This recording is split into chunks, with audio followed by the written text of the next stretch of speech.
Welcome to the J-Dogg Nation Network and this first ever preview/prediction show. To those of you who are new to the channel, thanks again for stopping by. Don't forget to subscribe, hit that like button, comment, beat the hell out of that notification bell, do all that damn fun stuff. If you enjoy what you see, of course. If you don't, then fine by me, man. Go watch some other crap. If you're a loyal supporter and a friend, welcome back, guys. Love you. I don't have to hype myself up so much. You already know how awesome the J-Dogg is. But still remember to hit that like button, man. It helps our small but yet awesome channel out. Now to get to business, I've been talking about starting a podcast for a long time to add to this channel and do more than gaming videos only. If you love WWE 2K, by the way, come check out my Universe Mode. We just have Money in the Bank. The link will be in the description to my Universe Mode playlist. You won't be disappointed. I enjoy having intelligent, man, and fun conversations about all different sorts of topics. I've been a wrestling fan for over 30 years, and it's still my passion. I will never lose this love for pro wrestling, man. I also studied political science, philosophy, and business in college, and I'm a huge sports fan. Fantasy football's coming, baby. So I enjoy having conversations not only about professional wrestling, but a plethora of other topics, including sports, politics, like I said, philosophical, ethical, moral issues, as well as movie and any form of entertainment.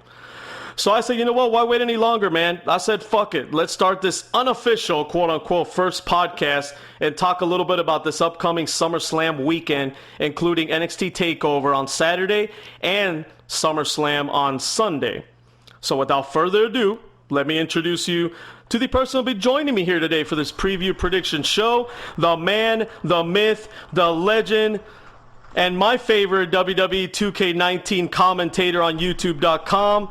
Great Call Universe he has as well. Call Universe mode for WWE 2K19. It will also be in the description. Check that out. I guarantee it. So here he is, JNW Boss. How you doing, boss man? Doing pretty good. The put over was real. Appreciate it. For me or for you? Well, both. I mean, of course, you were gonna hype yourself up. I mean, duh. That's just you. That's who the J-Dogg Nation is. But I don't need to hype myself on mine. I'm already hyped up. Clearly. That's how my doctor told me to stop. Yeah, so my doctor told me to stop using caffeine, man. No more caffeine for me. I'm naturally jacked. It's more than just caffeine. But anyways, Yeah. Well, welcome aboard, man. Thanks for whatever. Not saying that. Thanks for having me on here for your first podcast and things of that nature. And yes, even though him and I, we always mess with each other, rib on each other, whatever the deal. I definitely think that as far as channel content wise goes, if you are a fan of if you're a fan of wrestling, or if you're a fan of NBA, because even got an NBA stuff up here. Oh God, I suck at that game. Definitely. But definitely, check him out. Great dude, real chill dude. Just out, outside of him talking crap about me 24/7. Real chill dude. You know what I mean? You know what? I only talk crap about you when you deserve it. When you're annoying me on these damn thing with your Boy Scout, always cheering on the baby faces and all my damn videos. Okay. Yeah, no, but I appreciate it, man. I have much love for you too, and a little shout out to our other. I mean, we'll have some other channels on here too. I want to shout out to Coltrane, who just had a 24-hour marathon of SummerSlam. Kudos to him for hitting 1K. Yeah, kudos to him, man, and congratulations for him hitting 1K. His channel will also be in the description. Stay locked into Mr. Third Strike. He just got going, man, and for someone who just started this recently, he is kicking ass already. So check him out. For like a year, right? I think so, man. A year or less or something. But he's been kicking ass, man, and he's one of our boys as well. And speaking of boys, how about our boys over at NXT, man? XTV World, baby. These guys been on fire. I've been watching them since like episode 3, so it's kind of cool to sit back and see, how far they come along as far as production. And it's crazy. Again, I always say they're like a perfect example of a channel who really deserves a lot more recognition. What they put together. Keep your head up. Y'all doing great. Keep it up. Absolutely, man. And we plan all, we got a good community here, 2K19 community, but we're all, branching out. We all like to do other stuff as well. JNW Boss, I know you're a whore. You're all over every WWE 2K19 universe modes everywhere. I mean, anytime I pop up, there it is, JNW Boss commentating another show. Yeah. How does it feel to be a slut of the WWE 2K19 community? Well, let me say this. I'm getting myself out there, getting myself around. But I think me personally, I've always just enjoyed doing stuff like that. So I help you out. I'm even going to be helping out and I'm getting a phone call, of course. Hold on. Oh, Lord, he's getting a phone call out there. But you know what? We're live here, man. This is one take, so we're not. I guess he is on the phone. Did you pick up the damn phone while we're doing this podcast? How rude of JNW. Well, you know, while he's doing that, I just tell you, man, yeah, you know, we talk a lot about WWE 2K19 because that's our bread and butter. That's what we all love to do, and we do that even though I'm going to branch out into these preview and prediction shows and maybe do some podcasts on all different sorts of topics. This, like I said, is the unofficial first podcast. Not really, it is a podcast, but it's unofficial because it's not a show, it's just a preview prediction show. But let's see how it goes, man, if we continue this. And WWE 2K19, I mean, we love it. We love telling stories, especially. We love being creative, and that just gives us that outlet, you know, to be creative there. So, Bossman, are you back? Or are you still on the phone? You know, while I'm here, let me turn off my phone so I'm not as rude as Boss is.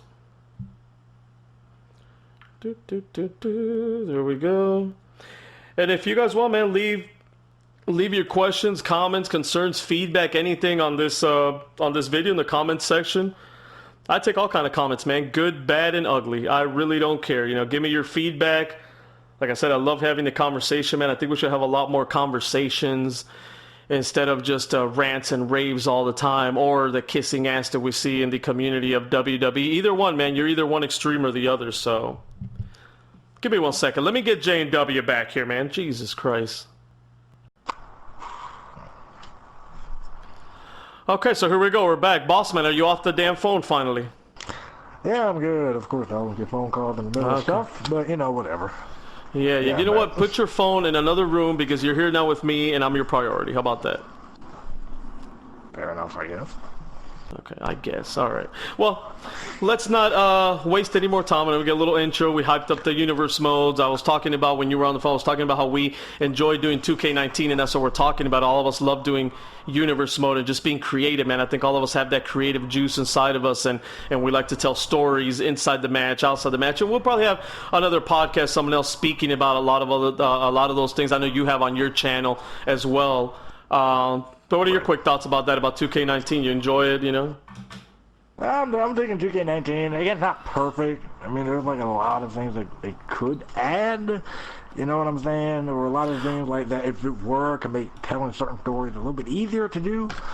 But I think overall, like... you're talking with the game. You know, it'd be great for us, for us creative, now that I'm creating now. I wasn't creating back in 14, but 14, that's when I played the hell out of it. And it had that story mode that you can go in there and tell so much stuff. Like, oh, it was perfect. Right, like some of the cutscenes in there were crazy. Like people getting hit by a car. Yes. Like cars floating. Like they had like some of the coolest 3-on-1 beatdown I've seen. And yes. Like, I think was that. Let me ask you: is that 14? We got to go back and do. Is that when some of these bigger channels? I'm not gonna mention any names, but some of these bigger channels got big. Was it during around that time because they could tell all those stories and start editing better than they did in 13 or WWE 12, right? But I think 13 had the same thing. I think 12 introduced 13 had the story mode? 13 had story mode? Yeah, I think, yeah. I don't think it did. That was the mode in the game since 11. Okay. No, since 2010. 12. No, that dates all the way back to SmackDown vs. Raw 2010. Where you can create like your story and put these yeah, that did. Yes? Yeah, that dates all the way back to 2010. Yeah. Well, I wasn't playing. To be fair, I did not play Raw versus. I played 1 year of Raw versus SmackDown. Never bought it. I didn't really. After No Mercy, I didn't buy wrestling games after that. To tell you the truth, until WWE 12, it caught my attention. I started playing it, doing universe mode. Yes. Maybe it was me just falling off of wrestling after a while, or I mean, I started getting involved in wrestling myself, so I didn't want to play it in the video games. I would play more Madden and NBA Live and NBA, which I haven't played in a while. Going to what you said, that's why I suck on NBA. But I'm gonna get better, man. I'm gonna get better in NBA, and I'm gonna win that damn championship. I'm gonna win the NBA Finals. You'll see. You'll see. Good luck with that. Okay. Yeah. Are you doubting me? No. I'm just saying, wish you luck. Okay. Well, let's get into the shows, man. Let's stop wasting time here. Let's get into the shows.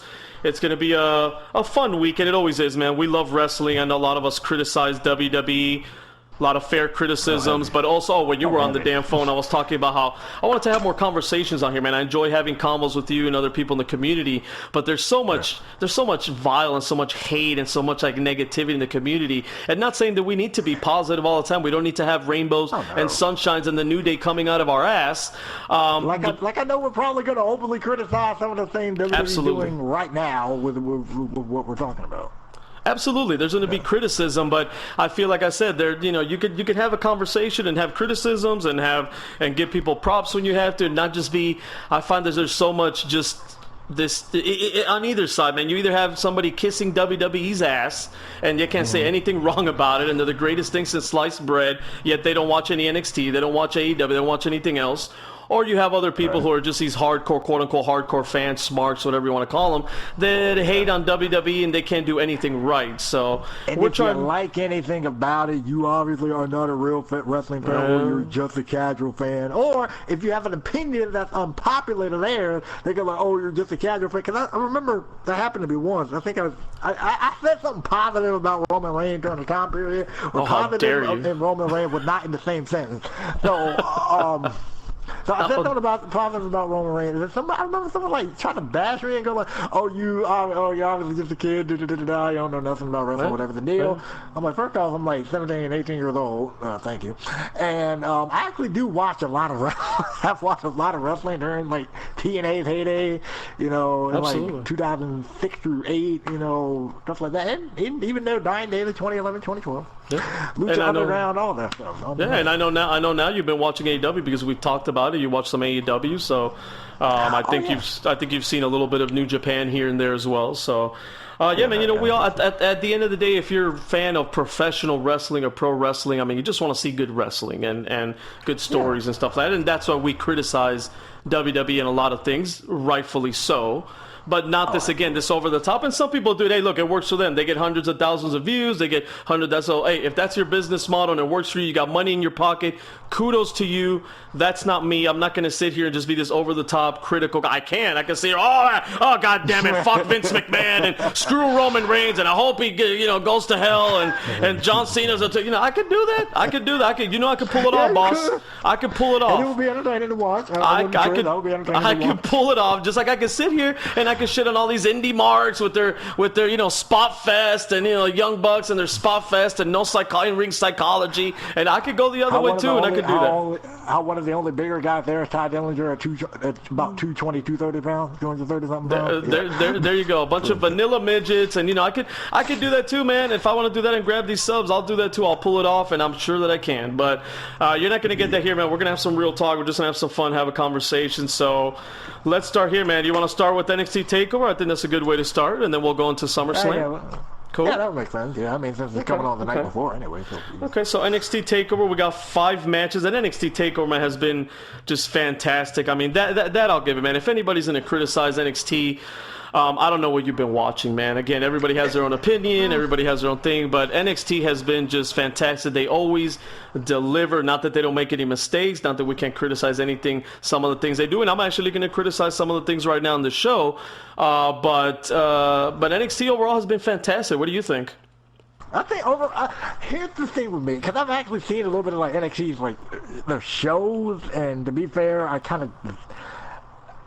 I either like forget that they're on and like don't remember to watch it, but for some reason or another, I just don't keep up with like the shows themselves. I try to, I watch here and there, but like I mainly keep up with the Takeover, and I would give NXT to its credit for the Takeover. They do a great job at like keeping you up on everything that happens. So that way, even if you are someone that just only watches the Takeover, you still have with the way they hype it up with the promo packages and things of that nature and interviews and commentary and all that, what's been going on. You know what I'm saying? But for me, Takeover deliver. NXT shows, to me, they've been hit and miss. A lot of the ones I've seen, they've been really kind of hit and miss to me. Okay, fair enough. No, and I was mostly talking about the NXT takeovers. I know the weekly, I'll be honest, sometimes the weekly shows I'll catch it on. I just saw what's today? Friday we're recording this. I saw the Wednesday one. Yeah. I just saw it today, actually. I just saw it today before this, and I skipped over actually one of the matches. I just want to get through and then see the video pack. But they did a good job of giving you the video packages. So if you didn't watch the last 3 weeks or 4 weeks or whatever, it gives you a good video package to hype you up for the championship matches, to hype you up for what's going to happen at NXT Takeover. So, and that way they do a pretty good job of it, you know. But I say hit and miss. Yeah, there are some shows that are low, but the good thing with that is that it's an hour long. It's recorded. It's only an hour long. It's recorded in front of a hot crowd. So that I appreciate. Right. You know, I appreciate those weekly shows for that. But besides that, the NXT Takeover shows are always deliver in my book, man. They're always awesome. Right. I give you that. I can give you that one. Okay, so going here now, this is going to be NXT Takeover Toronto, correct? Mm-hmm. NXT Takeover Toronto, man. Saturday night, I believe it starts at 7 p.m. And it's a show right before SummerSlam on Sunday. And this show, before we get into match, I wanted to say, to me, the big, I guess, storyline or the big question to this is going to be that there's two ways this event could go for me, that the way I see it. And I could be wrong. It could be a mix. But there could be two ways that I could see the show going. Number one, the Undisputed Era finally, they've teased it before, they've talked about it before, the Undisputed Era finally walks out of this event with every single championship in NXT. Or, number two, they walk out of this event with none of the championships and maybe get called up. So I don't know what you think about that. That would be a weird one to me. Well, I will probably be more in line with they walk out with all the championships than the other way around. Because that would just be a weird one. Because okay, hold on. Adam Cole really kind of just won the championship as the last takeover was. It was NXT Takeover 25, I believe, a couple months ago. Yeah, Takeover 25. Right. So to my knowledge, he hasn't really defended it since then. So to my knowledge, he hasn't defended it. Maybe on TV, I think it's some of the house shows if you want to count that. But yeah, there hasn't been a big. This is his first big. This is his first big title defense, correct? Right, and it's another shoe after fall, which I kind of want to criticize him for, but I guess we'll get to that in a minute. But I think it's probably going to be more in line of Undisputed Era. They probably leave with all the championships because I think Undisputed Era, without question, probably the hottest act in NXT so far. Oh, absolutely, right. Man, and I'm a big fan. I think, yeah, and I'm a big fan of Undisputed Era, man. I saw them actually. I went to a house show here in Miami that they had at the University of Miami, small arena. I think even smaller than the one they perform in Orlando. And it was beast, man. My kids usually, my kids watch wrestling here and there. They're not huge fans. They watch it here and there. But that night, I mean, they took their Nintendo Switch just in case they were bored. They took it, and I allowed. I said, fine, take it. And they sat there with the Nintendo Switch. They did not, boss. They did not take out that Nintendo Switch. They did not play it at all. They were excited throughout the whole show. Undisputed Era was there. I think they fought the War Raiders at the moment, whatever you want to call them now. And Aleister Black, man, I was impressed by Aleister Black's athleticism. He's a big dude and he's so damn athletic. Like, I remember he impressed the hell out of me when I saw him in person. I wasn't the hugest Aleister Black fan, but when I saw him there, I was like, wow. I remember he was one of the ones that stuck out the most. But man, my kids were into it. They're ready. They're like, hey, when are we going back to see another NXT event? So for those that say, oh no, but WWE's taken the kids and NXT is not, no, man. When you give a good product, when you're putting on a good match, when you got good personalities out there, the kids are gonna eat it up too, and they're gonna love it too. So right. And NXT is supposed to be for the quote-unquote hardcore fans. You say your kids will able to enjoy it. Your kids probably weren't the only one there that enjoyed it. You know what I'm saying? So absolutely. And plus, NXT is a part of WWE, despite how people like to. It is. I mean, it's presented differently, and even from the intro music, they got like some harder rock music on, and they make it edgier than the product. But yeah, but it is. It's WWE at the end of the day. But like I said, man, kids enjoyed it. When you say hardcore fans, I mean, we could have this could be another different topic for a broadcast. But when we talk about hardcore fans loving, I mean, if you bring in, I think we talked about this before, during the Attitude Era, during that time, I mean, you had these hardcore fans come back to wrestling after the low periods of like 95 or 94, 96. When you started getting those hardcore fans coming back, that brought in a lot of casual fans because there was this buzz around it. And that's what I feel like NXT creates, that buzz. Maybe, look, AEW is creating that buzz was with the hardcore front. Now the thing is, can they relate that to a weekly show? They do kind of need to get they need to get some of the casual fans. Yes. And I think they're doing that by having people like Jericho. Exactly. I know this. And if they get CM Punk, forget about it. It's done, man. If they get CM Punk signed, sealed, deliver, they're going to get a lot of casual fans, and we're going to see real competition if CM Punk goes there. Like him or not, the guy's going to be the biggest draw in wrestling if he comes back. Right, and for me personally, I know this isn't a WWE prediction. And speaking of that, we should kind of get into that because we've been sidetracking with 26 other things. But I think Jericho should win against Adam Page. To tell you the truth. I do too. I agree too. I think Jericho should beat Adam Page. I agree too. I think now he should be the champion. He'll be this.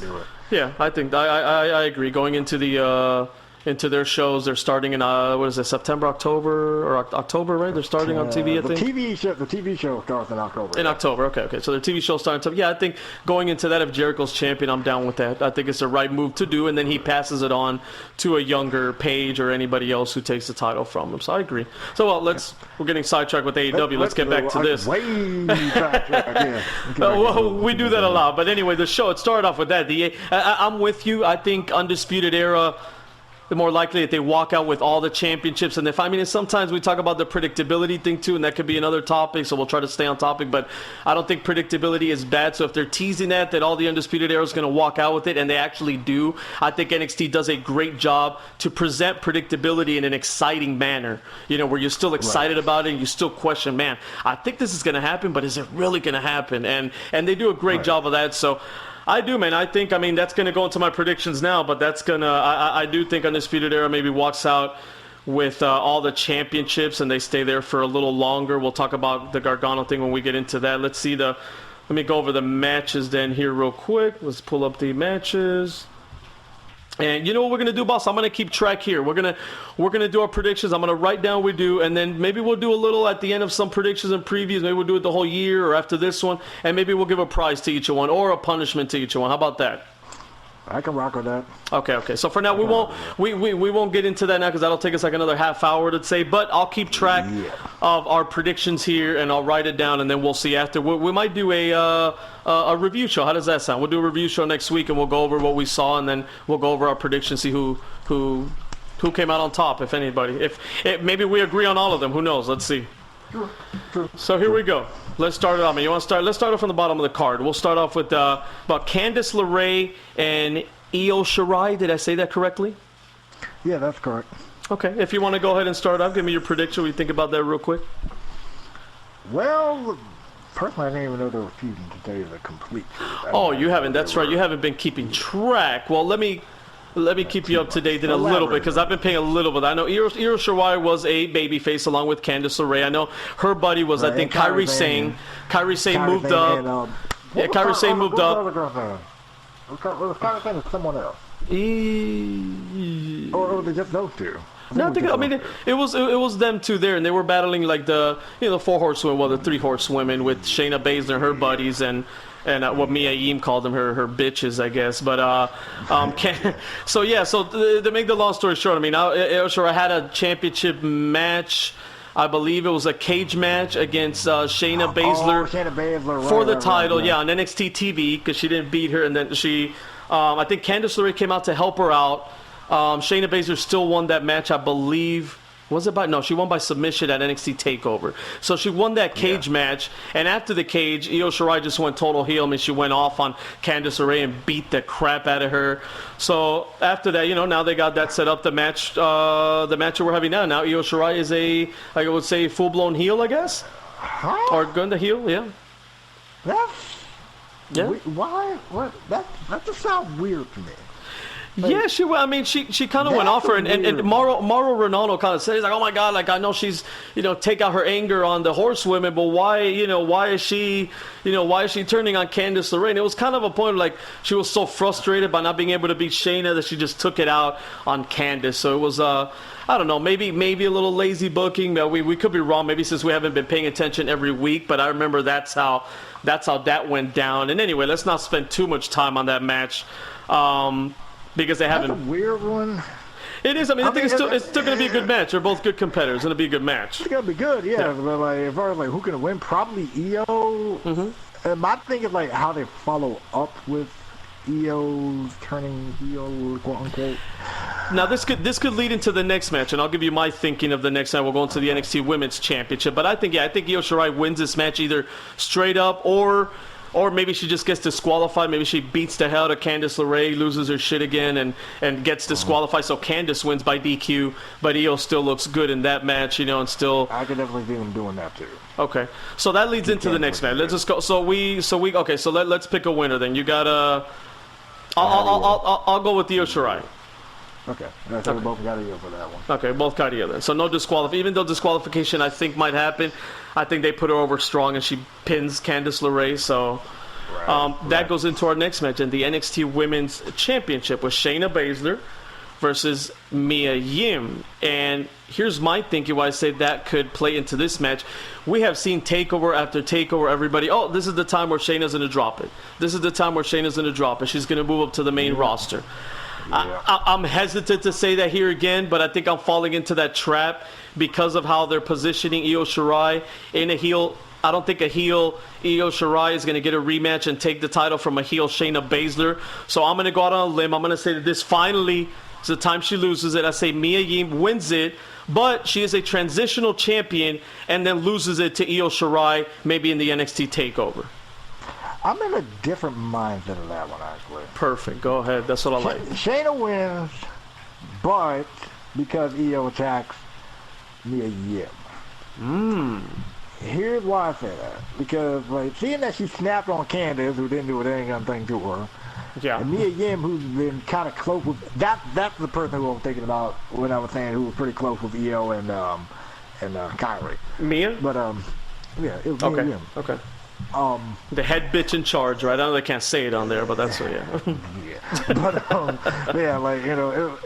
I think it would be Io attack Mia Yim, and the way she would look at it, because the way Io, the character I think would look at it would be, if I'm not having a championship, none of y'all are either. You know what I mean? Especially Mia, since she was pretty close to her, so she can probably take it as Mia felt like she was taking her spotlight or whatever the deal. That could set up a single feud between those two. It would be a great single feud.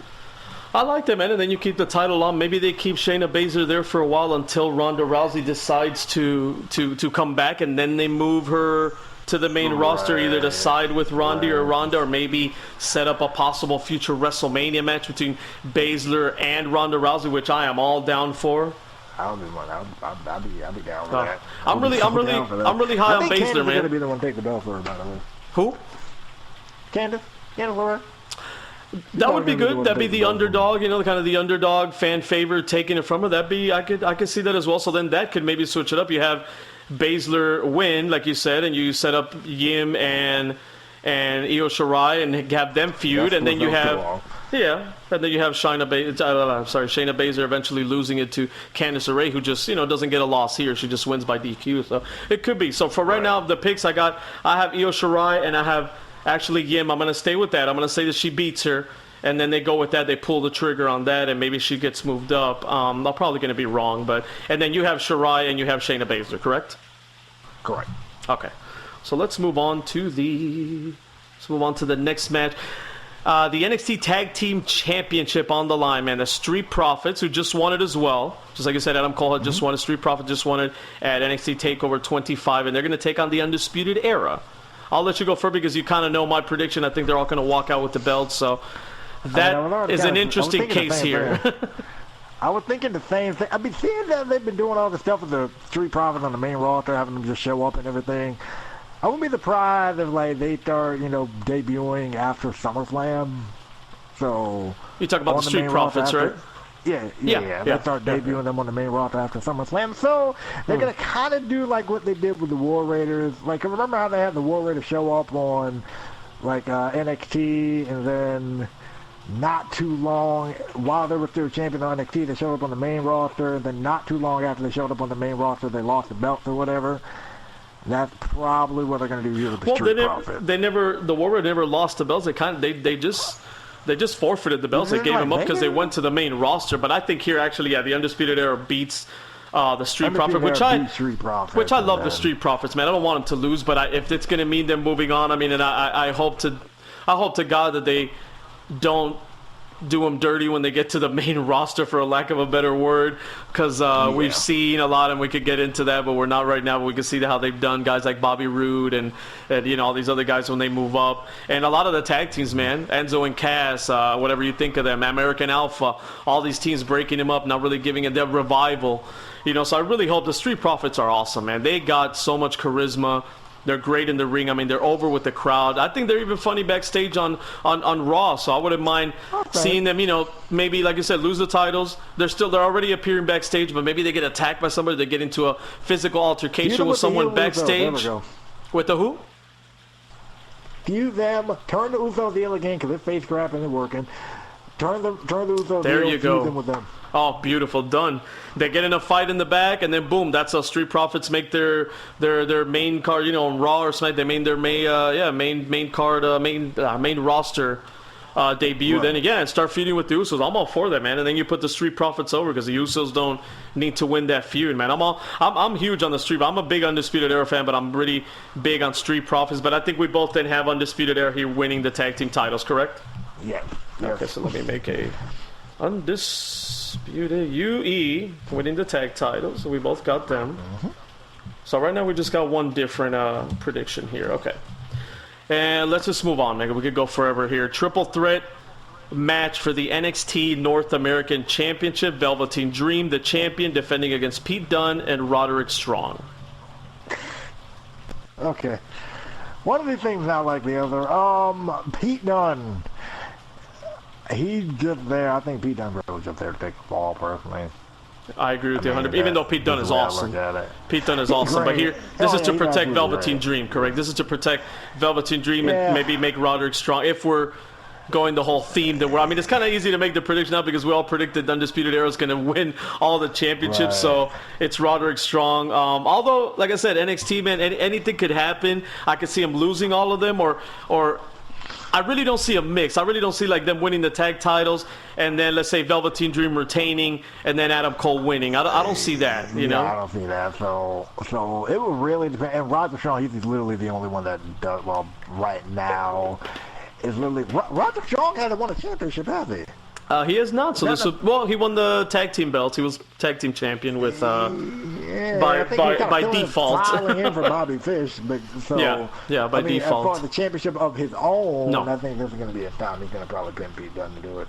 Oh, there you go. And Roddy's good, man. He's awesome in that ring. He put up great matches, so he deserves it. And even though Pete Dunne, I would love to see Pete Dunne, but maybe those two guys could feud after that. Roddy and Pete, or maybe Velveteen Dream feuds with Pete Dunne for a little bit, or maybe this gets Velveteen Dream then to go after the NXT championship, because he's over, man. He's made event material. Yeah. He can maybe be the one who eventually takes it away from Adam Cole when Undisputed Era is ready to move up. I would be cool with that. I would definitely be fine with that. I wouldn't have a problem with that at all. Okay. So we both got Roderick Strong, of course, is Undisputed Era is going to win all the championships. Not my pen. And last but not least, 2 out of 3 falls match for the NXT Championship. Adam Cole again versus Johnny Gargano. I believe this is the 3rd takeover in a row that they're battling. Yep, and it's the second one after 2 out of 3 falls match. How do you feel about that? Because when I heard that, I said, and I know this is different because they pick a stipulation. Each stipulation's going to be different too. Yeah, the first one. I don't even know what each stipulation is. Okay, Adam Cole picked the first fall. Adam Cole picked it, and he picked just a normal match because he said he beat Johnny Gargano in that first 2 out of 3 falls match. In the first, he didn't win the whole thing. I think Gargano won 2 in a row, but he won the first fall. On his own, and then he said that if it's just one fall, whatever, he could beat Johnny in a normal match. So Adam Cole picked the normal. I mean, you could pick a stipulation and you go on and pick a normal match, but whatever, they have some logic behind it. Johnny Gargano picked a street fight. It makes sense because he's been in so many street fights in these crazy matches. Exactly, with Ciampa. Can I guess on what that third one is? Oh, please, we might be on the same page. Go ahead. Say it. Probably. Is it the last match or the match for that third one? No, actually, we don't know what the third one is. We don't know what the third. William Regal said if it gets to a third one, I believe he's the one that's going to make the stipulation for the third fall. You want me to tell you what I wanted to see personally? Yeah. With the Ciampa versus Gargano feud, let me rewind time a bit. The one match that I wanted to see, because we saw Chicago, we saw like 3 matches between those two, right? Yeah, they had a street fight. I think they had They had 3, yeah, 2. They had a street fight. No, I think that's Chicago street fight. They had like an unsanctioned match or whatever the deal was there. Yes. They had another type of no qualification match is what I'm saying. And they had a last man standing match. You remember the one match that I wanted to see them have in place of the last man standing match? The Buried Alive? That would be a weird one for both characters. But I was thinking they, instead of a last man standing match for that third match, they should have had an I Quit match. Yeah, why not, man? We haven't seen an I Quit match in a long time. Not a submission match, just an I Quit match where you got the guy with the microphone, the referee with the microphone telling, like Mankind and The Rock back in the day, right? That kind of I Quit match. That was a long time ago. Yeah, I wouldn't mind seeing something like that. I think honestly it might be, and the rumors are there, it might be a last man standing match.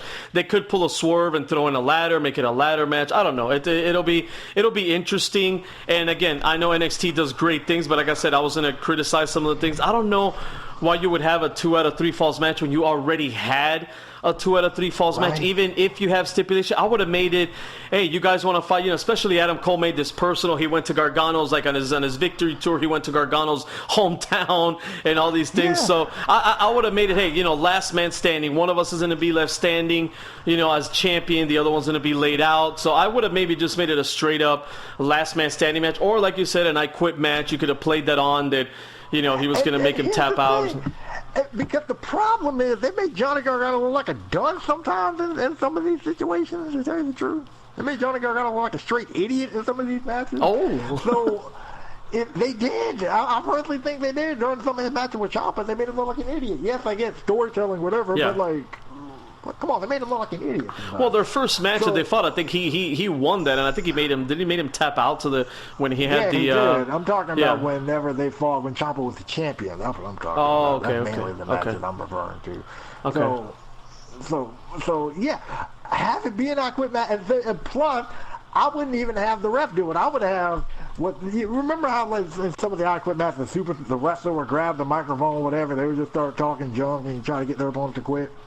Yes. Just imagine that. That'd be cool. That'd be cool. Like grab the mic. Hey, here you go. Why don't you quit? That'd be interesting, man. Well, with that said, I mean, who do you got then? Oh, Adam Cole. Adam Cole, right? Okay. Yeah, I got Adam Cole winning again. I think that the normal wrestling match to switch things up, they're gonna have Gargano win the first fall, the normal match this time, and a straight-up wrestling match, and then I think Adam Cole wins the street fight, and then whatever the hell the last fall is, which I think I'm guessing last man standing, but then that's when, and maybe, you know what, maybe they make it a ladder match, or maybe they make whatever, last man standing, any stipulation you put, you can get Undisputed Era involved in this one, because Adam Cole already got his fair and square victory over him, no interference in the last one, so this time it could be fine, they can make Gargano look good by Undisputed Era getting involved, and, Adam Cole retains the championship. The question here, last thing before we get off of NXT, because we got to go to the SummerSlam. Last thing, though, do you think Tommaso Ciampa makes an appearance here? Does he cost Gargano this match? Do they resume their feud and have like a final payoff or blow-off or whatever, If they do, again, I'm pulling for that I Quit match, I promise you. Oh, yeah. But, after... Okay, this is kind of just a problem with WWE in general. After they showed that 24 with Tommaso and his knee and all of that stuff, or whatever, they did like that one of those documentary type thing on Tommaso Ciampa, with with him being out with an injury and all that stuff, right? Yes. They need to pick who they do that with wisely, because now, after seeing that, I'm like, there's no way you can bring the dude back as a heel now. You know what I'm saying? Yeah, I mean, they could, but it's kind of like, they already, I would bring him back. I would like to see them, they already had their feud. They had their, was there a big payoff? Maybe not, but, I mean, he went out there, he hugged Gargano. I mean, the only way you could continue that is if Gargano wins the championship and then Ciampa comes out and he attacks it because he wants his championship back, and that's the only way. Like if Gargano loses, how do you continue that feud? For what reason? No, but he could still do a face. He could still be a face too. Oh, Ciampa, yeah. I mean, they could both. I would bring him up as DIY. I mean, I wouldn't have him winning. You can still keep him as a face. You mean Gargano wins it? He's a babyface. Yeah, even if Gargano wins it, they can still have Ciampa be a face. And both of them still face off for the title with both of them as faces? Yeah, they could still do that. You could pull a trigger on that. You could pull a trigger like that. And then at the end, whoever wins, I mean, they shake hands. They still that. Boom, DIY is still strong. We still get a final big match. It'll go back to how they started, because I think their first big match that we all saw was in the Cruiserweight Classic, and they were both faces, and at the end they both sat. I mean, Ciampa was upset, but they still hugged. They were still there. So that could be a way to wrap it up. I mean, hey, we could sit here and talk creative like that all day, and that's the reason that we love to do WWE 2K, man. So I got here the only thing for the NXT predictions. We just have one different one. You got Baszler and I got Yin. Besides that, we all got the Undisputed Era, and we got Io Shirai. Right. So that's that's it. So let's go to. Can we switch gears and go to the main card show, SummerSlam, the B show? Because I'm gonna call NXT Takeover the way that they've been putting NXT Takeovers over. I'm gonna call NXT Takeover the A show. That's the main show of the weekend, man. I'm sorry. Until proven wrong. I mean, are you gonna defend the main card now? Are you gonna say they're better than NXT Takeover? Oh no, absolutely not. Okay. I will say it hasn't. I think WWE pay-per-views, they haven't been. It hasn't been so, how you say, cut and dry. There hasn't been a moment, at least recently, when I looked at TakeOver and then I looked at the main roster, I'm like, yay, TakeOver did great, but man, WWE disappointed. Now, recently, I've kind of been looking at it like, hey, TakeOver did great, and WWE, not bad. I agree. You know I would agree with you 100%, man. I would agree with you 100%. I mean, there's a lot of things we can still criticize, and we could get into SummerSlam. I'm sure we will. But, I would agree with you. Like, I would say last year, I would have maybe said that about some of the shows the year before as well, too. The NXT TakeOvers were just fantastic, and I'll go back to WrestleMania. Was it in New Orleans when they had NXT TakeOver New Orleans? So much better than WrestleMania. But this year, no, man. This year WrestleMania was exciting. They had the whole Kofi thing, and we'll get into that. The whole Kofi thing was, was excellent, and Seth Rollins, how he won the title just to kick off the show, was pretty good. So no, they had some good moments. I think I would do that. I'd be like, hey, NXT TakeOver was awesome, and hey, you know what? The main show, WrestleMania, Extreme Rules, whatever, it wasn't bad. Not too bad. So.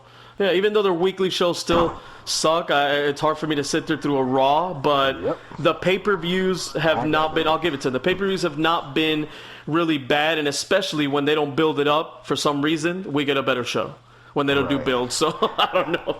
like everybody was sleeping on Stomping Ground, but Stomping Ground, I'm like, okay, y'all, that wasn't terrible. That actually wasn't terrible. So to go on the thing, I know we got into the feel of NXT, and the story to me was, hey, Undisputed Era, and then walk out with that. That was my big question. My big question for SummerSlam is simple for you. Have they done enough to hype it up? Are you excited about SummerSlam? Not necessarily. Maybe because I've been out of the loop, because like during the month of July I was gone. But not from what I see. This doesn't give that biggest party of the summer feel like everyone hopes it did. I think last time I probably felt that way about a SummerSlam was 2015, whenever it was Brock versus Taker. Was that like 2015? It probably was. I could look it up. The last time I felt that way actually was, I think it was 13, when it was CM Punk versus Brock Lesnar and Daniel Bryan versus John Cena, and then we had a great match between Christian and Del Rio. Man, to me, that was, in recent times, that's been my favorite SummerSlam, and none of them after that have lived up to that hype. I thought 18, or was it 18 or 17? It was a fatal four-way: Brock, Joe, Reigns, and Lesnar. I thought that was a really good match. I thought it was fun. Was it better than CM Punk versus Brock Lesnar? have not seen that, so I need to go back. Oh, you need to go back and, you know what? Go back and watch it. That's your homework. And when we do the review show, I want you to tell me, watch that SummerSlam. If you have time, catch that SummerSlam from beginning to end. There was not really a bad match. I think they started off with an Inferno match between Kane and Bray Wyatt. Yeah, and that one wasn't all that. But after that, man, every match to me was at least decent, was good. And then they had two great championship matches. Daniel Bryan and John Cena was great. They have the network back then, yeah. Oh man, go back and catch it. And anybody who's watching, if you haven't seen it, I mean, if you guys are here now, 2013, man, great SummerSlam. Before that, I would say to me, 2002, I believe it was, Brock Lesnar versus The Rock. 2002 was lit. Okay. The return of Shawn Michaels versus Triple H. I mean, that WrestleMania, I think it was RVD versus Chris Benoit or something like that. That SummerSlam was awesome, man. That SummerSlam. 2002 was off the chain. Awesome SummerSlam. So during that era, I would pick 2002, and then I would pick 2013. Recently, after that, I have not been that excited. I mean, there's been better hypes than there is now, but speaking of what I said about the hypes, this show has not been hyped up so much, so I actually am expecting a pretty decent SummerSlam, to tell you the truth. I could be wrong, but I'm excited because every time we don't expect it, every time we say, the hype isn't real, the hype isn't good, we actually get a decent show, so I'm hoping that the trend continues. But let's get into the matches here real quick, man. This one should be quick. I'm going to be honest. 205 Live, I heard, is pretty damn good. I have not been following it, though, because, I mean, there's just so much wrestling I could get in with the 2K19 doing my, universe mode. I got kids to feed. I got work to do. I have, I have a wife to please. You know what I mean? I got, so I got all these things to do. So I for some reason I don't watch 205 Live, but I've seen some of these guys. I know who Drew Gulak is. He's facing, I think he's the Cruiser. That's probably the same reason why I don't watch NXT personally. Yeah. In between my YouTube channel and now I got school coming up in about a week. Yeah, it's kind of hard. It's kind of hard. All of that. And you know what? I like I said, I went back today. I went back on, I believe it was Wednesday. Wednesday I went back and I saw Raw and SmackDown. I had not seen any Raw and SmackDown, so I went back to watch Raw and SmackDown. That's 5 hours of wrestling. I DVR'd it, 5 hours of wrestling, and I watched it. 5 hours of wrestling probably took me about an hour to watch, because I skipped over a lot of things, and I just wanted to get to some of the parts. I saw the Rey Mysterio versus Andrade match was pretty good. That was pretty good, and they had some other good match around there. But most of the parts I just wanted to say, hey, let me see what the hype is for SummerSlam. And I got through it in about an hour. I would say maybe the most, without exaggerating, maybe an hour and a half the most for 5 hours of wrestling. So anyway, Drew Gulak, Cruiserweight champion, I think he's a Cruiserweight champion, defending against Oney Lorcan. I believe Oney Lorcan won like a Fatal 5-Way or something like that. I don't know if it was a Battle Royal, Fatal 5-Way again. There you go. Six-pack challenge. So who do you got here? Drew Gulak, does he retain or does Oney Lorcan get the championship, man? Maybe Oney Lorcan. From what I can gather, they've been building Oney pretty good. They haven't winning six-pack challenge and everything. Okay. So it's either they have him win or they have him look really, really good. And in fact, Oney Lorcan, didn't he team with he teamed with somebody in NXT? He did, yeah. They had some Danny Burch. Yeah, they had some kick-ass matches with. I believe they fought the Street Profits recently. I think they defended the titles against them in NXT. A few weeks, yeah, exactly. An Undisputed Era, yeah. They've had some good tag team matches. So I honestly didn't even know that Lorcan. Call me a bad fan. I didn't even know he was on 205 Live. I know him from NXT as a tag team, but I guess, like I said, they're building up. So you got Lorcan. You got him winning. You're gonna go on a limb. Okay, I got Gulak retaining. Then I'm gonna go against it. I think they make Lorcan look good, but I think Drew Gulak retains the championship. Next match now. I'm going to lose my shit for this match, so you can start it if you want. This was just announced to close out Raw, I believe it was. Or SmackDown. Goldberg versus Dolph Ziggler. I don't like Dolph Ziggler. Let me just make that part 100% clear right now. And I don't like Goldberg. I do not like Dolph Ziggler. That's interesting. I just said... Okay. So we're not going to talk about this match. What? Actual. What are they doing putting this match on pay-per-view? Look, I would have rather. I was Please excited. explain. I would have been a little excited to see, even though I don't want to see. Shawn Michaels my favorite wrestler of all time, but I don't even want to see him come back and face Ziggler. But I would have at least been a little intrigued by that match, or even give us again Ziggler and The Miz. But they busted out with Goldberg, and I said, what the fuck? I know what WWE is doing here. They're doing the same thing they did with The Undertaker, trying to redeem him after that horrible botch fest match, if you want to call that a match, that Undertaker had with Goldberg. I think they're trying to redeem this, all right? So Undertaker got his redemption by teaming with Roman Reigns, right, at Extreme Rules. So I think Goldberg gets his redemption. I mean, you put him in there, who's going to make him look better? Like him or not, like you say, you don't like Dolph Ziggler, but the man can take bumps and he's great in the ring, so he's gonna make Goldberg look like $1 million, and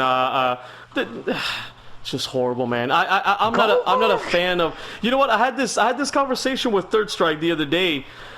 He was telling me how he likes Dolph Ziggler. Like, he thinks Dolph Ziggler is great on the mic, and just what I told him was I think Dolph Ziggler is great in the ring, great technician, great wrestler in the ring. He is not bad on the mic, but there's something, every time I watch him, every time I watch his match, there's something missing. I don't know what it is, but I watch him and I'm like, there's something there that's missing that doesn't allow me to get into Dolph Ziggler. I don't get what the hype is around Dolph Ziggler. That's where I'm at. Like, I guess that's what I'm saying, yeah. Because I've seen people saying, like, he's the, like, one of the best guys. I've seen people go, like, Dolph Ziggler's the best person on the mic, like, one of the best people on the mic. I'm like, really? What? I'm listening to the promo. I'm like, where are people I've heard from? I've heard in the ring, and you could be like, hey, the guy takes bum, the guy can go in the ring. I'll give you that. I'll match him up against anybody in the ring. Yeah, but being the best on the mic. On the mic, when you have guys like Samoa Joe, when you guys like even Danny O'Brien now is a heel beast on the mic. You have Adam Cole who could go on the mic. The Miz is better than him on the damn mic. Come on, man. Yeah, I've heard people go like, he's one of the best superstars on the mic. I'm like, excuse me, no.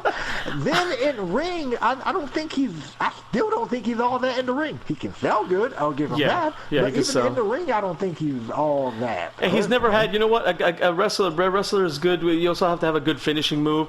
The zigzag was retarded as a damn finishing move, and then now he steals the super kick from Chuck. Come on, man. Come on. I think that's what really made me get him on my bath. I'm like, okay, stop. Yeah. Just stop. Yeah. Well, let's before we spend too much time shitting on Goldberg and Ziggler, because I could here all day. Who do you got then, Goldberg or Ziggler? I don't know. There's more of a chance of the great Khali coming out and doing a spin of ruin than this match being any good, so Goldberg. I would, as much as I would want, I mean, I'm not into Ziggler as well, but I would love to see Dolph Ziggler beat Goldberg like in 2 seconds, like for him to like roll him up in a small package as soon as the match started and just pin him with that. I would mark out so hard. Yeah. I would go to WWE shop and I would buy a Dolph Ziggler shirt if that happens. You got me here on record. If that happens, if Dolph Ziggler beats Goldberg, I will buy a Dolph Ziggler shirt. I don't know if I'll ever wear it, but I'll buy it. So I got Goldberg anyway. I got Goldberg like you, man. I don't see it happening though. Hold on. Yeah. If Ziggler wins, period. You think you already did a face reveal video? Oh, you got man. to do a video wearing that shirt. Done. Virtual handshake here, man. I will do it. I will make a video, and I will do that. I'll put a song from behind. I'll even do a little dance or something. I don't even know how to dance, but I'll shake my ass or something, or my lack of ass. I'll shake it on for the world, bro. I'll stay on there, with the Dolphs if he wins this match. Because that's how bad I want to see it. That's how bad I want to see Dolph Ziggler just inside cradle, bro. Small package, reverse roll up, anything like that. Just beat Goldberg in 2 seconds and get. I would love to see them. Anyway, but I have Goldberg. I have to take Goldberg because it's gonna be a squash. He's gonna come in realistically, spear him, jackhammer, boom, done. He redeems himself, done. Okay, so let's move on to the next match. This should be a little interesting, man. Trish Stratus coming back, her hometown, to face Charlotte. Again, why? I mean, I get them to set up on like a King Court thing, but Charlotte, Like, come on, man. Like, Can I give you my quick take? I Charlotte- think they're doing. You know, Charlotte is the chosen one. A lot of people hate her. A lot of people don't like her because she's being quote unquote shoved down our throats. I might be. I don't either. I might be the odd man out here, man, and people might crucify me for this, but I would rather see Charlotte as a champion than Becky Lynch. I'm sorry, I said it. I don't hate Becky Lynch. Okay. I think Becky Lynch did great. Okay. Becky Lynch is a good superstar, but Charlotte, I'm all for Charlotte. I don't know. I mean, she got the opportunity, yes, because she's a Flair, but she's great in the ring. She puts on some of the best women's matches that we've seen. Besides Bayley and Sasha, those two killed it in NXT back in the day. But Charlotte is great. I think what they're doing is they're keeping her busy and giving her a big time match until she gets that title back eventually, or you know. So how do you keep her busy, man? You give her a big match against Trish Stratus, and I think this goes. Even though she's in her hometown, I pick Charlotte. I think you get her the big win here. She gets a big win over a legend, continues to build on her legacy, and they continue to shove her down our throats, as people say. Who do you got?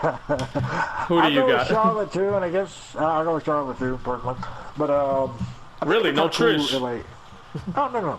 Okay. I like Trish, but I think even in her hometown. Even like, yeah, I know, I get that. I even think Trish herself would be the type of person that would be like, no, Charlotte should get the win here. You know what I'm saying? it makes sense unless you just want to give Trish a big. Yeah, unless you just want to give Trish a big win in her hometown and a good comeback, and but storyline-wise, it makes no sense. Then why would they do it against? Yeah, but then why would they do that against like probably their top, one of their top women in the company? Like they wouldn't do that when they just put her up against, I don't know. Well, because it's a big Jack, for instance. Yeah, because that wouldn't be a big draw. I mean, this is a bigger. You talk about Charlotte Flair and then Trish Stratus. You know, 2 generations. This is like to a lesser extent, but like the Hogan versus a Rock. You know, the young lion versus the old lion type of thing. So this is that's the feel I get from this match. I think it'll be an interesting match. I expect it to be good. Is it going to be a 5-star classic? No, but I think it's going to be fun. And Charlotte wins. So you got Charlotte as well. Great. Let's time's rolling down here. Let's move on. AJ Styles versus Ricochet for the 5th or 6th time for the United States Championship. Does AJ Styles retain, or does Ricochet take the championship again?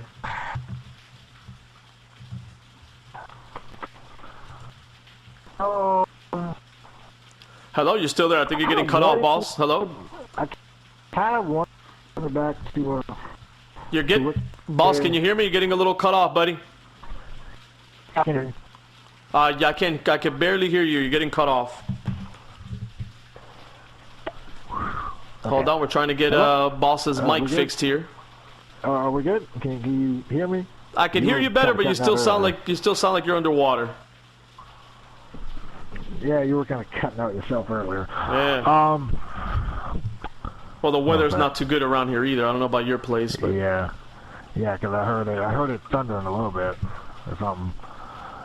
Anyway, if you can hear me clearly, then I would say I kind of want Ricochet to win this thing. I really do. But something tells me they're probably going to keep it on AJ. Because I don't know who the heck they're probably going to have take the belt off of him. Mind you, but I think AJ's going to win this thing, personally. I have to agree with you, too. I have to agree with you. I mean, I wouldn't be surprised or shocked if Ricochet would win it. But... Oh, give me 1 sec. Okay. I wouldn't be surprised if Ricochet wins it, but I think, AJ Styles with the whole thing now, they got all the belts on them, right? The OC, so they got all the belts on them. I don't know what OC stand for. Okay. Is it the original club, or? I guess, I don't know. I don't know. You okay, man? Is your mic on? Did you want to try to unhook it and hook it up again, or? It's on. It's probably just a connection issue because you were cutting out too earlier. Oh, gotcha. When you were getting into AJ versus Ricochet. So. Okay, so AJ, we can still hear you though. It just sounds a little bad, but we can still hear. I mean, weather. I'm sorry. We apologize for the weather around here, messing up our internet. So we both got AJ Styles. I think there's some shenanigans maybe go on here, and we get a good match, but then the club gets involved and they cost Ricochet again, and AJ Styles retains the championship. Should be a good match, but am I too excited about it? 2 great stars. Am I too excited about it? No. And again, that's probably to the whole booking of WWE and how they book things. So You know, we've already seen it. Bring it to the ground. Yeah. This should be a match that maybe could have been built up, and this would be their first match.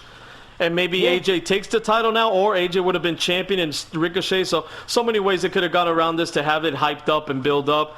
Not that excited about it. And speaking of excited, are you excited about Finn Balor versus the Fiend, Bray Wyatt? This should be fun. I think this should be a fun match, personally. Just my humble opinion, this should be a fun match, and I think it's a cool way to get Bray Wyatt in, and hopefully third or fourth or fifth or sixth time should hopefully be the charm with this guy. So let's see what they do. So I'm assuming you're picking Bray Wyatt, of course, right? I'm picking Bray. Especially since we keep hearing the rumors of Finn taking time off after SummerSlam and everything. True. Yeah, I don't see why not. I mean, even taking out Legend too. Right, so I mean, yeah. Do all that, get to have him lose to Finn Balor. I mean, come on. Yeah, and you could continue this then. You could have Bray win this one, and then you still bring the D-But hopefully they don't do 50-50 booking. I would have Bray, as the Fiend, beat Finn Balor, the Demon, as well. I would have a massacre Finn Balor here, personally. I would, yeah. I would make this a pretty much a squash match. Destroy this man. Mandible claw just messes him up, and I like that, man. I'm kind of liking that the Fiend is using the mandible claw. So I really hope that Bray Wyatt is finally booked correctly here and given. By that I mean giving wins and wins, because he's been given a good platform for years. But every time he gets some momentum, it seems like boom, they cut him off. They cut his his legs out under him. The whole Randy Orton time at WrestleMania, and before that with John Cena. Like every time he gets some momentum, they kind of. So I'm hoping that this is just the start of that, of them building up the Fiend, Bray Wyatt, and maybe getting a good run. But we'll see, man. We'll see with WWE. Wait a minute, they still have. Yeah. They still have They still have that Firefly Funhouse stuff.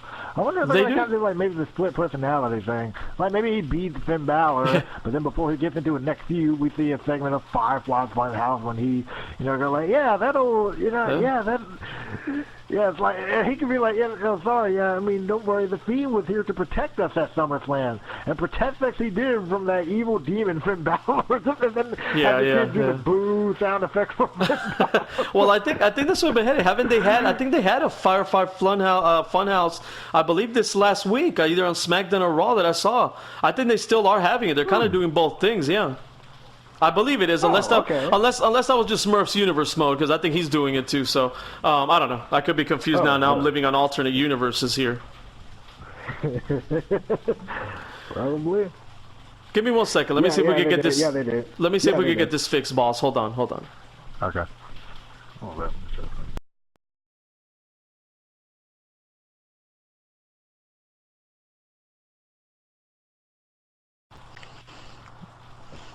Okay, so I'm back here. Sorry, we're trying to get the. We're just trying to get the microphone fixed. You good, boss? And, yeah, we're good. And I know you were watching while you were fixing it. You were watching actually the last Funhouse, correct? Yes. What'd you think? WWE better not mess up Bray Wyatt. That's all I'm gonna say. This is golden. It is. Okay? It is. This is golden. Keep this. And it's good. Not? Let's have Bray wrestle a match not as the. Actually, no, never mind. I was about to say, have him wrestle a match not as the Fiend, but then they would easily just do what they do. What they do with Finn Balor. So never mind. Keep that. Yeah, exactly. Yeah, no, I would keep him when he's in action, the Fiend, and then you have him backstage. Or they can pull some special effects stuff. They could. Kind of pull some special effects type stuff. Like maybe you'll have like Bray Wyatt, maybe he's standing in the ring, or something like that, and then he gets real intense with his promo, and then lights start cutting out, then it does that lighting effect that it typically does, and the Fiend pops up. Whatever. I don't know how the heck that'd be great. Yeah, but that I mean, they got so many things they could do with not going so over the top, but they're doing a great job with the Funhouse. I think most people do like it, and it's not really getting old. It's kind of getting they've paced it out. But I think he's got to, like you said, man, he's got to destroy Finn Balor. We both got Bray Wyatt already. Let me see, I wrote it down. Yeah, we both got Bray. Let's move on now, man, because we could go all day with Bray Wyatt and how he's been booked horribly and the potential that guy has to just be just be a top star, man. It could be a kind of an Undertaker. I mean, everybody said it, kind of an Undertaker. This is like their last shot with him, personally. It is. I think it is. This is really their last shot with him, because after that Wyatt family crap wasn't working. Yeah. What more could you really do? This is your last shot with Bray. Yeah, man, and they got him there. So let's see what they do. You know, after the Finn Balor thing, I think we're safe with Finn Balor thing. I think he'll take him apart, but let's see what they do after him. Speaking of after, the next match now on the card, Kevin Owens versus Shane McMahon. And speaking of people being booked or missed opportunity, I think they've missed the boat on Kevin. Kevin Owens is one of my favorite stars now from this generation. How he came up against John Cena was just absolute gold. It was magic. That was epic. Yeah. He beat John Cena. I mean, his promos were fantastic. They still are. He beat John Cena. I'm okay, fine. He lost him another 2 times, but he still looked like gold. You put him over. I mean, you gave him the Intercontinental title, and then everything was going okay. Once he got that Universal Championship, though, I feel after that, everything went downhill the way that they booked him, even though he had a great feud with Chris Jericho. But I think the payoff at WrestleMania was, it wasn't the same, man. I would have had those guys battle over the Universal Championship, not include Goldberg in that nonsense. But, hey, they wanted to do their thing with Goldberg and Brock Lesnar. I understand that business-wise, but creatively, Kevin Owens, Jericho would have been better. That would have been his big match to kind of signify, hey, Owens, you've arrived, man. He could have won a match on his own, because I think all his matches as Universal Champion, he would just win by DQ, or he would win with outside interference. So it was just mishandled. They're finally handling Kevin Owens in a good way. I don't mind this babyface kind of Stone Cold Steve Austin type anti-authority Kevin Owens. I think it fits him well. But does he get the win against Shane McMahon here? I think the stipulation here is if Owens loses, his career's over, he quits. But Shane McMahon is not. He tried to get Shane McMahon to do that and put his career on the line as well on SmackDown, but it didn't work. I could see them looping this thing around, because if you really think about it, wasn't it really, not last year, but like 2 years ago, they feuded and had a Hell in a Cell match at the Hell in a Cell pay-per-view? Yes. So I can easily see them looping back around, having maybe Kevin Owens lose, and then having them have the Hell in a Cell match, and then we kill Shane in a creative way by, I don't know, pop-up powerbomb through the cell or something, I don't know. Oh my God! But if Kevin Owens loses here, his career's over. So what do you think? He loses here, and then he keeps coming back. Yeah, no, you're right. When have they ever made that stipulation actually mean something?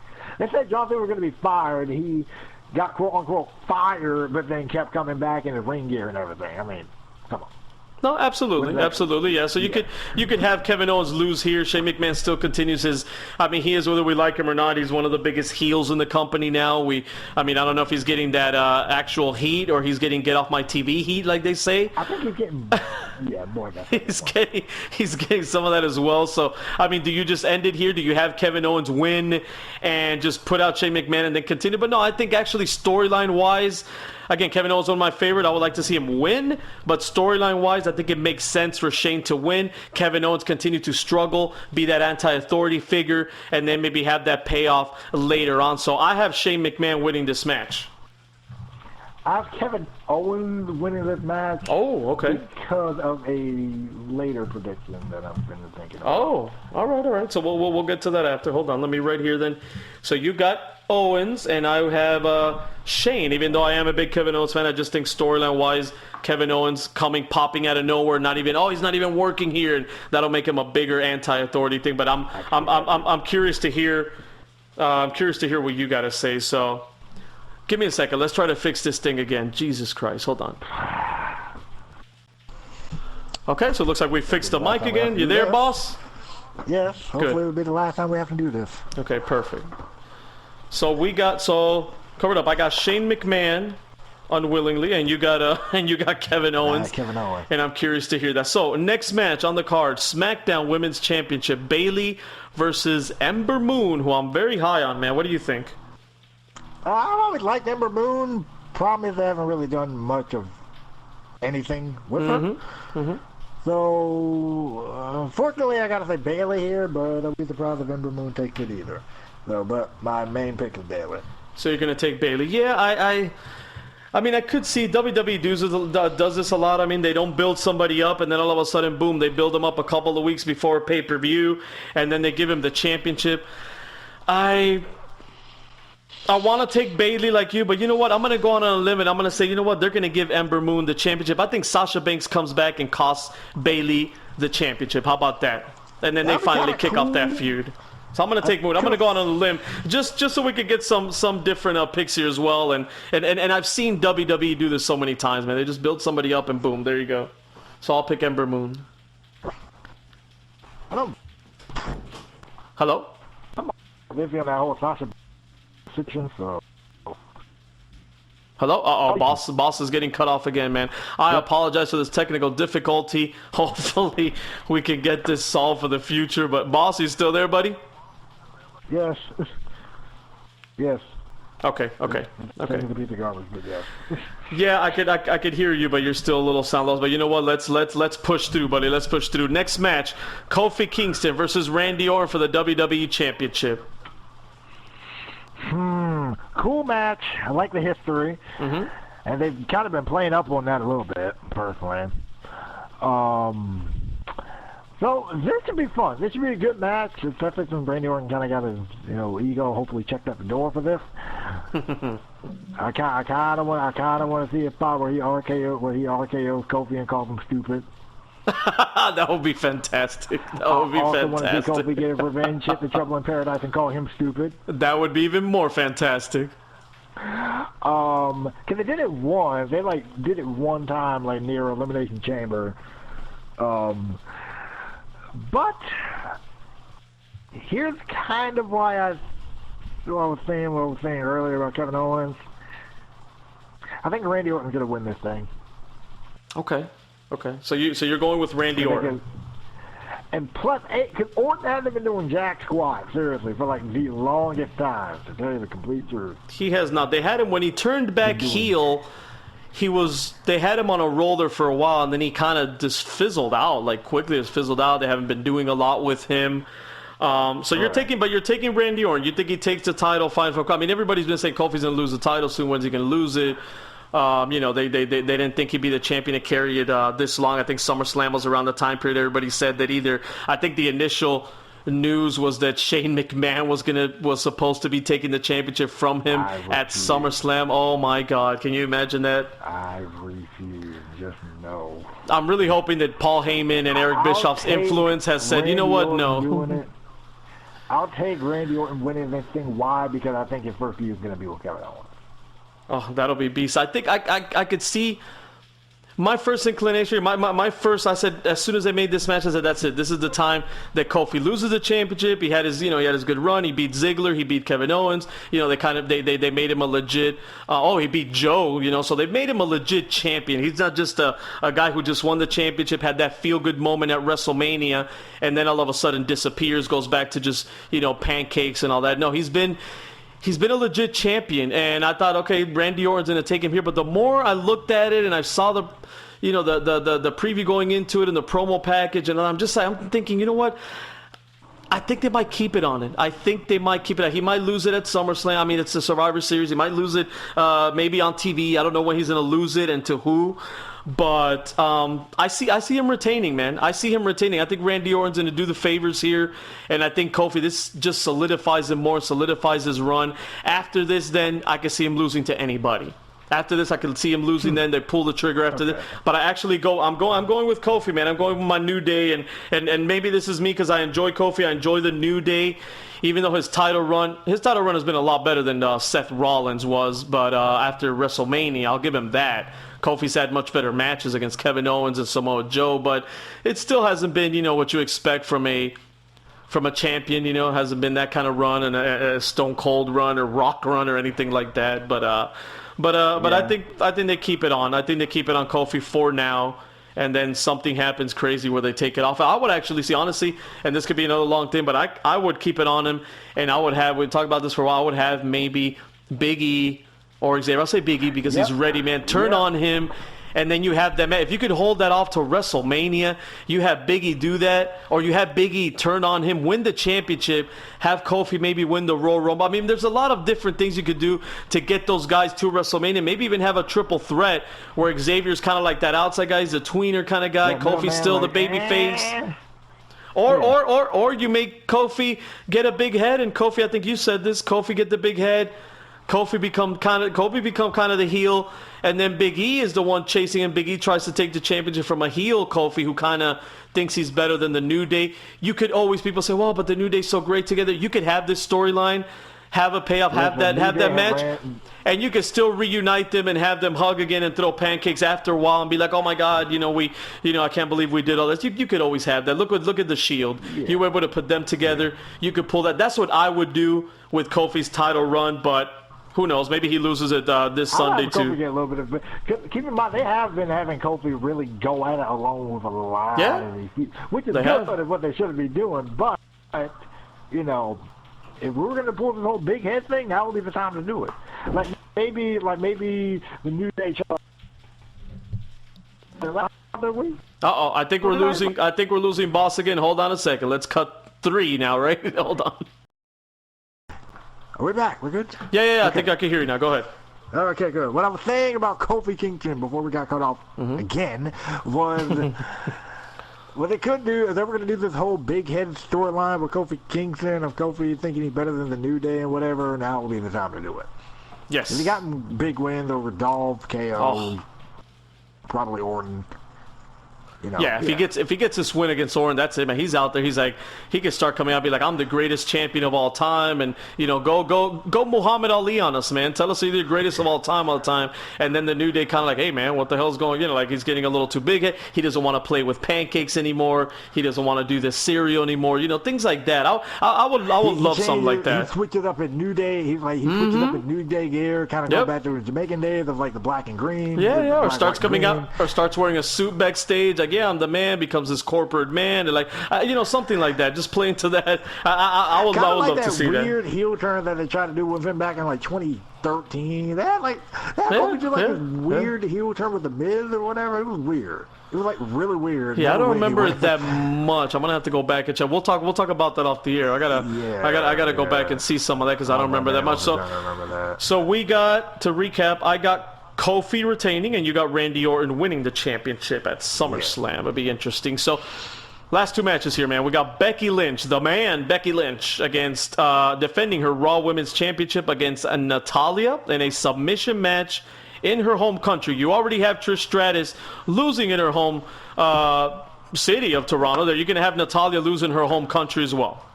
Yes. Okay, so you're picking the man. Yeah. Yeah, I don't see. I mean, there's not a lot to talk about here. I don't see Natalya winning this thing. The only way I see Natalya winning this thing is kind of what I said with Ember Moon and Bayley. If Ronda Rousey were to make an appearance here and help Natalya win, that's the only way that I would see Natalya winning this thing. Maybe Becky Lynch, she doesn't submit, but she passes out like Stone Cold Steve Austin in WrestleMania 13 of Bret Hart. I could see something. She puts her in the sharpshooter. Doing callback like that, so I can see that too. Yeah, she does that. Ronda Rousey comes back, gets revenge on Becky. She loses her title. Maybe she wins it back, but you give Natalya the big win there. Oof, I mean, I want to pick the man, but after I said that, I'm like, dude, that'd be great to see Ronda come back and do something like that. And Natalya, I mean, it's a submission match. It's too easy to just have Becky just win it with the disarmer. I wanna pick Natalya so bad, but I already picked Ember. I'm gonna stick with the man. I'm gonna stick with the man, Becky Lynch. So you got the man as well. I don't think it happens. Maybe Ronda comes back too, but attacks her after the match. I think Ronda coming back. Though. Okay, but at SummerSlam. I think it's the night at SummerSlam or the night after. Okay. One of the two. Okay. I mean, I could see that. I wouldn't be surprised to see that, or see the Boss come back, like I said, and maybe cost Bayley the match. She comes back jealous. I don't know. You could set, or maybe come back and Bayley retains. I have no idea. The good thing is there's some unpredictability here. I don't think there's a lot of. I can see things go either way, right? With Kofi and Orton, Bayley and Ember Moon, even Kevin Owens and Shane. So there is some unpredictability here. Trish, like we said, in Charlotte. So anyway, man, good final match here. Brock Lesnar, the Beast Brock Lesnar, Boombox Brock Lesnar, the undisputed, the fighting undisputed, whatever you want to call it, Universal Heavyweight Champion, defending against the former champ, the underdog now, the Rocky Balboa now, Seth Rollins. I guarantee I'm gonna win. Who's gonna take it, boss?